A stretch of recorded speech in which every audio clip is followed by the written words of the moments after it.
জঙ্গলের মধ্যে একটা ছোট পুকুরে লাল হাঁস, নীল হাঁস ও কম্বুগ্রিপ নামে একটি কচ্ছপ বাস করত।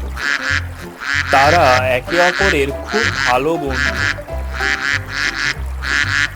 কচ্ছপ কম্বুগ্রিপের একটা খারাপ স্বভাব ছিল, সে খুবই কথা বলতো। একদিনের ঘটনা, গ্রীষ্মের প্রচন্ড রৌদ্রে পুকুরের জল প্রায় শুকিয়ে আসছিল।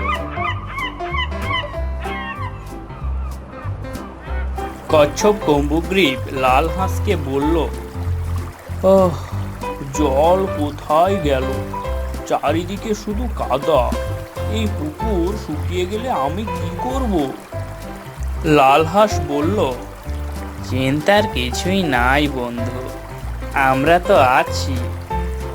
কাছেই একটি বিশাল জলাশয় আছে, সেখানে প্রচুর জল, আমরা সেখানে যাব।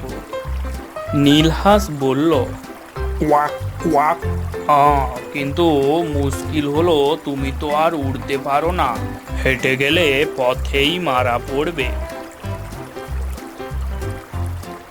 দয়া করো, দয়া করে আমাকে বাঁচাও, আমি তোমাদের ছাড়া থাকতে পারবো না, তোমরা যেমন করেই হোক আমাকে নিয়ে চলো। ঠিক আছে, আমরা একটাই শর্তে তোমাকে ওই জলাশয়ে নিয়ে যাব। যদি তুমি কথা দাও যে যতক্ষণ না আমরা ওই জলাশয়ে পৌঁছচ্ছি ততক্ষণ তুমি কোনো কথা বলবে না। আমি প্রতিজ্ঞা করছি, আমি একটিও শব্দ করব না। আমি তোমাদের উপদেশ অক্ষরে অক্ষরে মানব। তাড়াতাড়ি আমাকে নিয়ে চলো। লাল হাঁস ও নীল হাঁস দুজন মিলে কচ্ছপকে নতুন জলাশয়ে উড়িয়ে নিয়ে যাওয়ার পরিকল্পনা করে।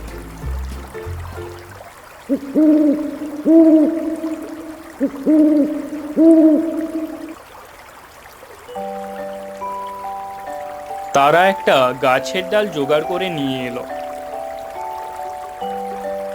তারপর কচ্ছপকে বলল, কম্বুগ্রিপ ভাই, তুমি এই ডালটার মাঝখানটা ভালো করে দাঁত দিয়ে চেপে ধরো, আমরা দুজন মিলে দু প্রান্তে ধরে তোমাকে উড়িয়ে নিয়ে যাব।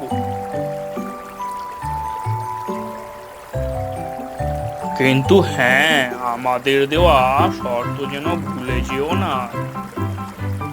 হ্যাঁ হ্যাঁ, আমার মনে আছে, চলো তাড়াতাড়ি নিয়ে চলো আমাকে।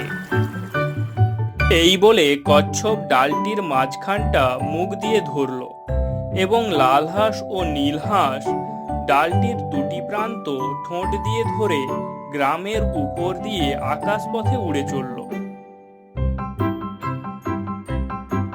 আরে দেখো দেখো সবাই, কচ্ছপ উড়ে চলছে, হাঁসেরা কচ্ছপকে নিয়ে পালাচ্ছে।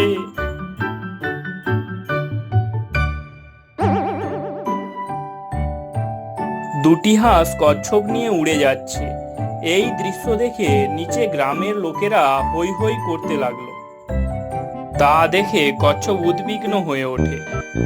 সে ভাবে, কি সাহস, আমাকে নিয়ে এরকম হাসি ঠাট্টা করছে, ওরা কি জানে আমি হাঁসেদের বন্ধু? সে রেগে যায়, রাগে ফোঁস ফোঁস করতে থাকে। কচ্ছপ এতটাই রেগে গেছিল যে হাঁসেদের বারণ তার কানে পৌঁছলো না এবং সে তার প্রতিজ্ঞা ভুলে গিয়ে বলে উঠল, তোমরা কি বল? সাথে সাথেই কচ্ছপের মুখ থেকে ডাল ফসকে গেল। ও দ্রুত গতিতে আকাশ থেকে মাটিতে আসতে লাগলো। দুটি হাঁস মাটিতে নেমে এসে দেখলো যে তাদের বন্ধু কচ্ছপ আর বেঁচে নেই। তারা খুব দুঃখী হয়ে পড়ল এবং তারা বুঝতে পারলো যে ব্যক্তি উপদেশ শোনে না এবং ভুল সময়ে নিজের বাক চাতুর্য দেখাতে যায়, তার ফল এমনই হয়।